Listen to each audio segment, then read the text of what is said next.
Welcome to the channel. I forgot to talk during this whole filming day of grouting, so I figured I could do a voiceover and it might be just as good, not sure. But hopefully it's somewhat informative for you if you are grouting your floor, I guess. Right here I'm removing all the plastic self-leveling clips that I installed. They come off pretty easy. I just tap them with the side of my foot. You could also use a rubber mallet or something. I know this looks a little bit unprofessional, but I find it a lot quicker than getting down on my hands and knees and using a rubber mallet. So I just have to kick them horizontal or sideways, and they come off pretty easily. Just like that. And like that. So if you didn't see the previous video, I laid an uncoupling membrane on top of a concrete slab, and then I did allow that uncoupling membrane to dry before I installed these large format tiles. And I used the plastic self-leveling clips because a few different reasons, but the big issue was even though the concrete slab was somewhat straight, it wasn't quite level and there were some humps in it. So using a large format tile like these here, which are 12 by 24, with a square edge, there's not much of a bevel to them. You do notice any height difference pretty quickly, so the plastic self-leveling clips do help bring them level to each other,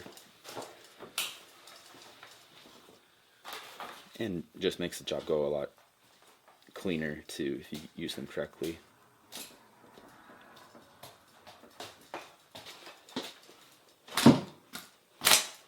Here's a sweet shot of me kicking them up close. Listen to this. Nice. So now that all those are removed, I can just sweep them all up. This slate in particular is, like I said, 12 by 24 large format tile. It's porcelain. It is a slate mimic, so it is quite rough on the surface and porous, with the texture of slate imprinted on it basically. This makes grouting not that fun, but it just requires a longer cleanup process.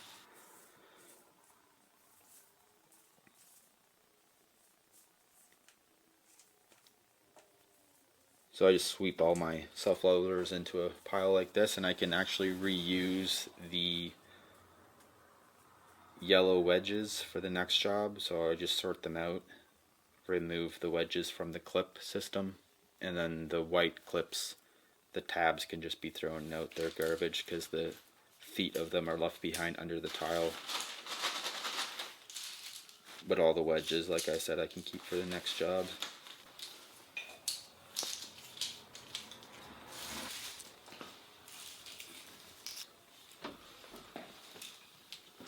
So now that those are all removed, I can go ahead and start cleaning out my grout lines. I do this with just my knife. You can get special tools that are like a diamond tip blade that you just run into the grout line and it wears out, or wears the grout, or sorry, wears the thin set away. But I find that can chip the glazing on your tile if you're not careful, even if it does or doesn't fit correctly. So the best way to do it is just avoid as much squeeze out as you can, and then I just use my knife and cut it away. So the main area isn't that bad. There's definitely more squeeze out in the bathroom just because of the situation I had to deal with. And then I just vacuum out all those grout lines because I don't want the possibility of any debris being pulled up through the grout and showing in the final product.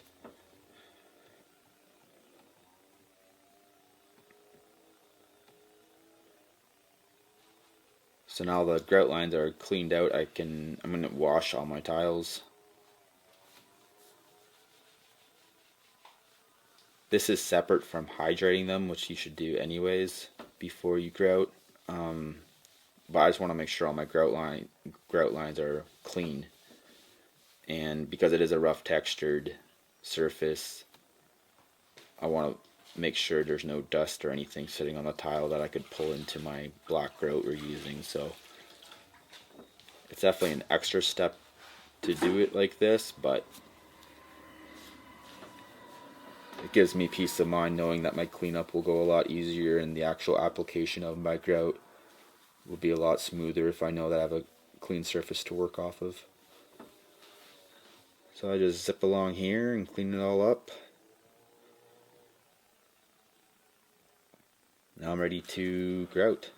So the tiles are hydrated and it helps the grout pull a lot easier. You can see the motion of my hand and pushing it into the grout lines. I'm going in on an angle, making sure I push the grout into the grout line.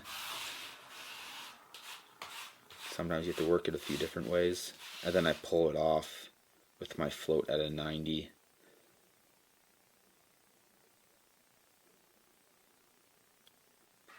And now that all the grout is pushed into the lines, I go back and clean off the excess. I did do 2 initial cleans with this large format tile. The first one was to clean off the excess off the tile itself, and then once the grout lines have firmed up, I can go ahead and do my final clean with them. I do want to make sure that my sponge is pretty wrung out and like not with very little water in it, because that can mess up your grout if water is settled into it, or yeah. So you want to make sure your sponge is wrung out pretty good. So for this initial clean, I focused on just cleaning off the excess off the tile itself, and then again, once that grout is firmed up, the grout lines, I'll go back over it and remove any stuff I missed closer to the grout lines. So I'm pushing it in there on an angle again, and I'm wiping it clean on a bit of an angle so I don't pull any of the grout off or out of where I just put it. And then I just repeat that process for the whole thing.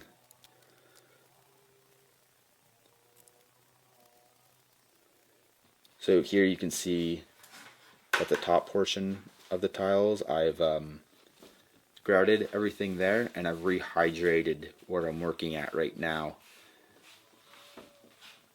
because it had dried already by the time I got there. So I want to make sure that surface is slippery and clean and it doesn't draw the moisture out of my grout, causing issues.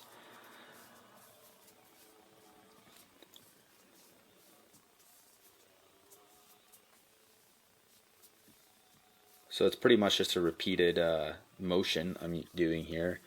I'm working from my grout outwards. I'm not working into my wet grout because I don't want to create any trapped air, which can cause issues. It can cause bubbles, or it can cause, if you have trapped air, you might only have like a 1/16 thickness of grout, and then there might be a bubble under it, which eventually will wear through and not look pretty. So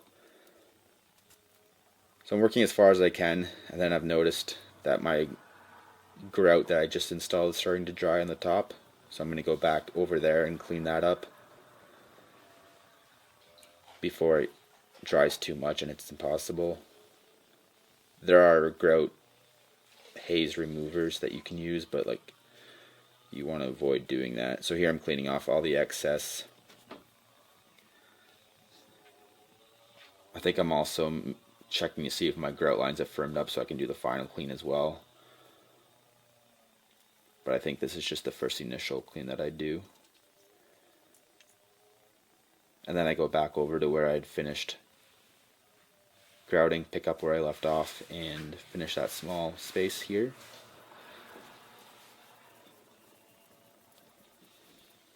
Throw it into high gear so it's quicker. And boom, so I've already done the initial clean, or the final clean rather. I'm in my socks now. I'm explaining something to the camera, but my mic isn't on, so I don't know what it is. I'm using a microfiber cloth, that's probably what it was, to buff off the haze that's left behind. Which, regardless of the cleanup you do with the sponge, you'll have a haze So I go over everything with that microfiber cloth, buffing it off. I fold my cloth like that so you can see where I've used and the residue that I have picked up, and then I get a clean side and use the clean side to remove the excess haze. So there it is, there's the finished product. Because it is a fast setting grout, I told the clients that they can walk on it that night already. Although I'm sure they're excited to get their washer and dryer into this space, I told them to hold off on that for 24 hours. So the next step here would be to do all the trim and the final coat of paint. So they're pretty close to moving in. I don't know if I'll get a chance to show the completion of this job or not. Like I said, I have to go up north to do a cottage build. If you're interested in watching that though, there's a playlist dedicated to it, so feel free to check that out and subscribe if you want to follow along with that. And you might see the completion of this job as well.